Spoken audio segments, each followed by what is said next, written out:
Welcome to another edition of the UTPA Men's Basketball Show.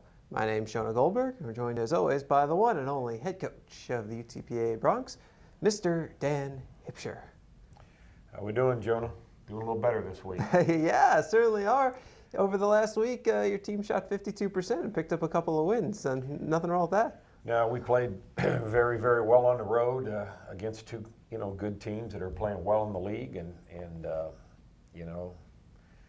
God bless us.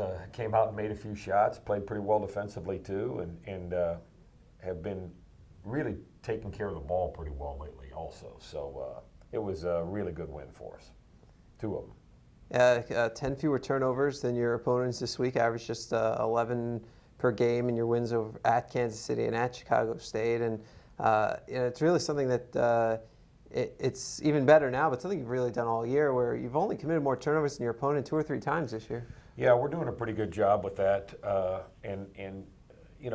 passing has been much better lately. Sometimes on the road you don't quite get credit for the assists that you might have had, but we had 29 baskets at the Kansas City game. They got us for 13 assists. I'm sure we had a few more than that because we did move the ball well, but at Chicago State, our assist numbers were down a little because we shot so many free throws, but still did a good job of not throwing the ball away a lot, which is Chicago State forces a lot of turnovers. They really pressure you.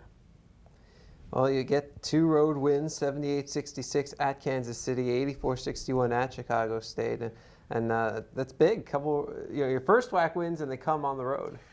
Well, it was really good, and it just, again, disappoints you. You had an opportunity to win at Grand Canyon, and then, of course, Idaho, the double overtime, and in Seattle, we just didn't play very well. But it's interesting, Jonah, we've actually played better on the road than we have at home, and that's something we've got to get over. I think our kids, because, in the past, many of them had not played a lot, and now they're getting an opportunity to play, and they're almost performance anxiety sometimes at home.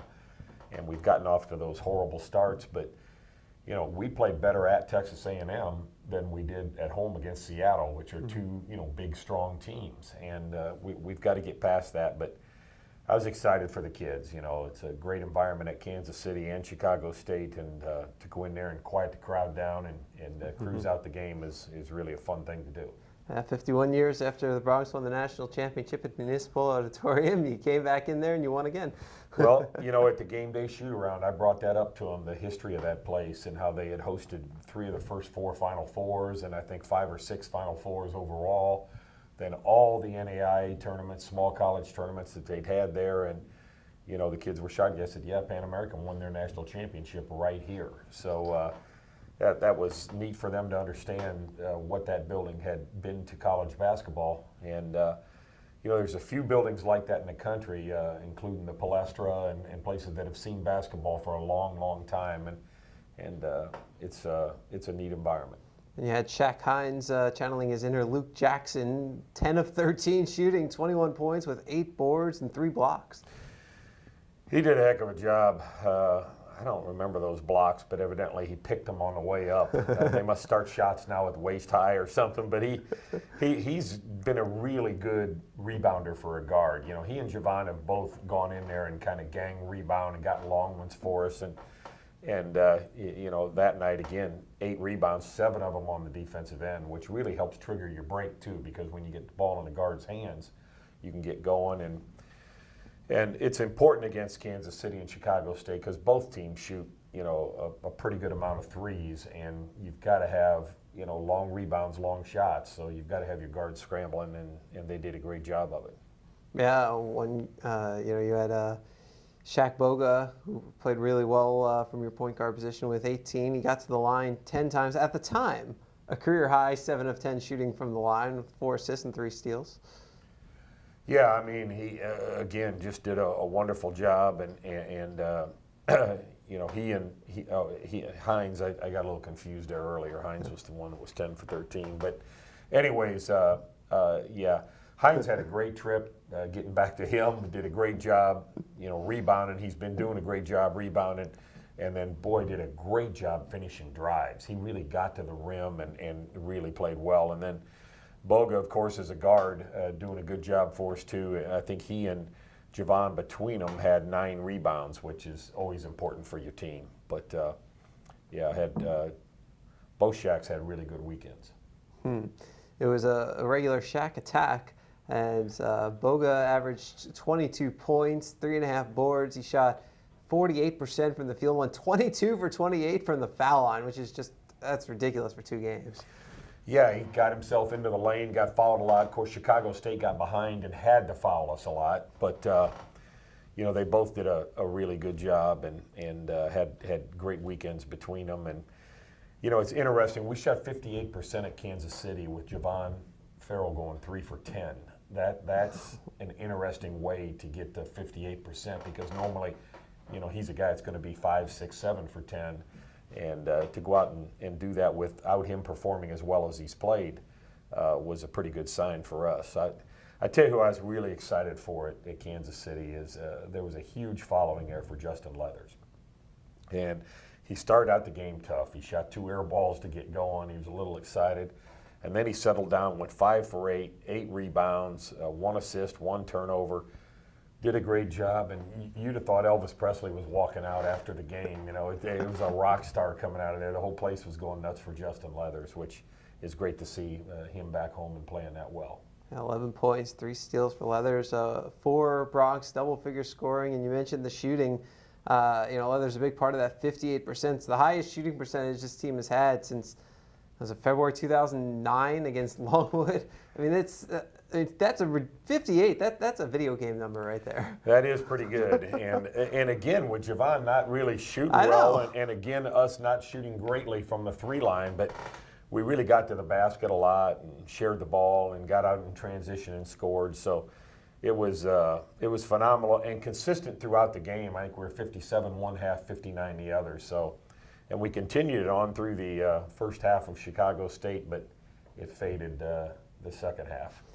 Sure. I mean, you shot 67% from inside the arc against Kansas City, but you shot another 52% in the first half overall against Chicago State, and it dipped a little bit in the second half, but at that point, luckily, you had a big enough lead, and you're actually still able to add to that lead and walk away. Yeah, we got in a little protection mode there in the second half and let it dwindle back a little. But early on, I think we took it right out to 20, 21, 22, and then it got as high as almost 30, and then it dwindled back to 16, 17, and then we finished at 23. But again, the guys shared the ball. We took quality shots. We did a good job competing on the backboard, and the key with Chicago State and Kansas City is neither one of them are really big teams.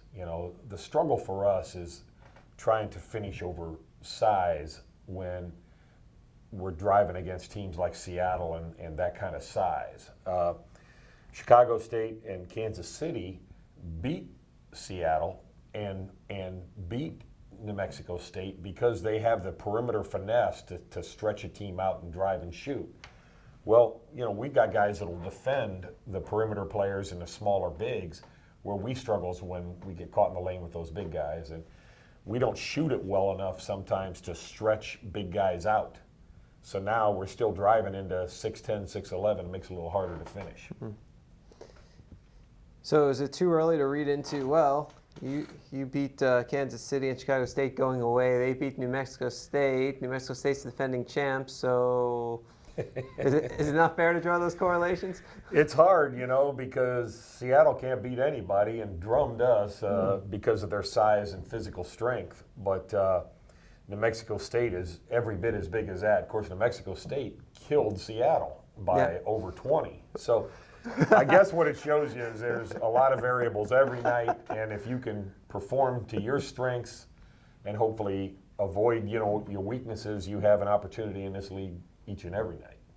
I think what really impressed me the most about the Chicago State win is the game started half an hour late because of snow, or your bus got stuck in the snow. So yet you come off that bus and you're still ready to play. And even though you're down 17 or 15-7 early, I mean, you went on what can best be described as like a 54-20 run or something like that. Exactly. We got down early and then just kind of went off. It was 17-13 or something like that. Yeah. And we jumped all over them. But I got off the bus and we were a little bit late, and it was 20 minutes maybe, and I walk in, they said, we'll put 75 on the clock. I said, don't worry about it, put 60 on the clock, we'll be ready to go. And our kids shot a little bit, and we got ready, and the kids were fired up and got going. But again, with Hines and Dantzler and Raspopovich and Majewski and McIntosh, had a nice little following there in Chicago, and Majewski came back and played pretty well in front of the crowd, and Hines was very good too. Yeah, Hines, second straight big game with 15 to 9. Then Majewski, 2 of 3 from behind the arc. It must have been great to get him out there and see him hitting those threes. No doubt about it. He hit a couple really good ones there in the first half, and actually had a really good look the second half, and it was good to see him get in there and stretch the defense a little bit. And then, we talked a little about Bogo already. He finished with a career-high 26 points in that game, 3 steals, 15 of 18 from the line, and ended up winning WAC Player of the Week and collegesportsmadness.com WAC Player of the Week honors. So the first 2 awards for a Bronx basketball player in WAC play this season. That's a great honor. That's awesome. It's great for him, and it was an integral part in us winning both games, and good to see him recognized, because he did have a heck of a weekend. But now let's just get back to the drawing board, because New Mexico State will be ready for him. And you don't have a game Thursday this week, so that gives you a lot more time to start looking at New Mexico State. Yeah, no doubt about it. We got back late afternoon yesterday, and it doesn't give you much rest. But now with this gap in here, we could actually give the kids yesterday off, and then classes kick back in today after Martin Luther King Day, and we'll get some shooting in that and then 3 days of prep and head on the road and play New Mexico State, who's been very, very good at home. And again, a difficult opponent for us because of their size and strength. And, you can see we were still, 8 for 25 from the 3 line, so to beat the bigger groups, the bigger physical teams, we've got to get a little better at knocking a few of those down and get them stretched out where they're not all standing in the lane waiting on us. Yeah, and I guess that would be a big part of the key against New Mexico State, who they have what do they call the Twin Towers in there? Yeah, they got a couple of them, and then Bueller may be coming back too, the big 7'5" kid, and they're just giants. But you've got to be able to pull them out with your bigs and drive and do some things, or they're just going to stand there. And Boga and Farrell are great finishes around the rim, and so Shaq Hines, but 6'5" versus 7'1" is a tough proposition at the rim. When you prepare for New Mexico State, obviously you watch film and you watch a lot of different games, but do you cherry pick which games you watch to say, okay, this team's going to do it more similar to us, or are you more interested in how did Kansas City and Chicago State beat them, or are you just watching every WAC team who played them? Well, we'll watch a lot of it, but yeah, definitely those 2 teams, because again, they're more sized like us. Now they shoot it better than we do, but we move people around and hopefully can drive it and get to the rim a little bit. But definitely, you try to look for teams that either have offenses or offensive or defensive qualities similar to you, or physical attributes like you, to get a feel for how they're going to try to guard you. And those New Mexico State centers, they don't leave the lane a whole lot. Okay, they're going to jam things up, and then they pressure at the guard spot. So your bigs have to lift them out a little bit. You get the first WAC win out of the way. What did it feel like to have it? Well, it was just great to get a win. We hadn't been playing very well, and the Seattle game was just awful, and had 2 other games that we had opportunity to win in. You felt like, boy, we could be 2-1 right now, and then you're going on the road for the next 3 in a row. So, I try to tell the kids, playing at home and on the road should be of no difference. 94/50, go play, and it's even more fun sometimes on the road to quiet a crowd up. But we got to get better at home. But great to get it and get ourselves back going a little bit. Yeah, you get 2 in a row, and in some places that you can get some great barbecue and pizza. So did they get special food rewards for these? Yeah, they all know where they're going. They all went to Portillo's for their dogs and beef, whatever those things are called, that strip beef, and then little pizza at Lou Malnati's. And so, I mean, downtown Chicago, you don't have any problem finding anywhere to eat there. And then we ate Gates Barbecue after the game in Kansas City, so that was really good. And you didn't bring any back? There wasn't much to bring back after those guys were done. Wow. Well, that sounds like the perfect road trip, pretty much. I mean, now getting to the arena how bad was the snow in Chicago? Well, it didn't start until maybe 10 minutes, 15 minutes before we were going to leave, so we didn't know it was going to hit us. And then what happened is we got on the loop, and cars were just backed up, slowed down. It just took a long time. It really was only 2 or 3 inches of snow, but it just hit at the exact wrong time. And, we got there. I mean, we could have started the game on time. They were nice enough to delay it. So it was pretty bad. And then coming back afterwards, it continued to snow throughout the game. The biggest problem is we had gone down the ramp to drop the team. So the bus was at the bottom of the ramp, and Chicago State didn't shovel the ramp during the game. So we had a heck of a time getting our bus up the hill to get out of there, coming out of the bottom of the arena. But we finally got out, so it was interesting. I've been in that situation once before with BU, being in the Northeast. Right. We got stuck in the snow at Albany once, showed up 45 minutes before a game without uniforms. Oh boy. Played in the practice uniforms in front of 20 people because nobody could get to the arena. Right. And won. We had one of those at Akron one year too. It was just amazing that the other team happened to be in town, and we had enough referees and got it going. But it was good.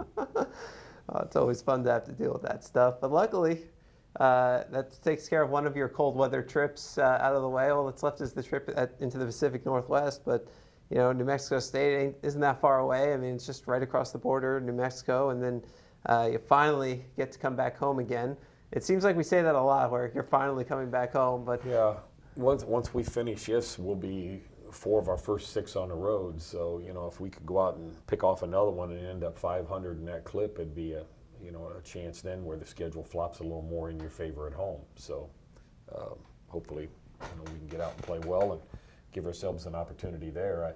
I've told you a few times that if you can get to the last 4 or 5 minutes on the road and have a chance to win, that's kind of what you strive for. Well, these 2 games here, it was great. I was, in the second half, we really had great leads, and then it's just trying to hold on and make sure you don't get overconfident.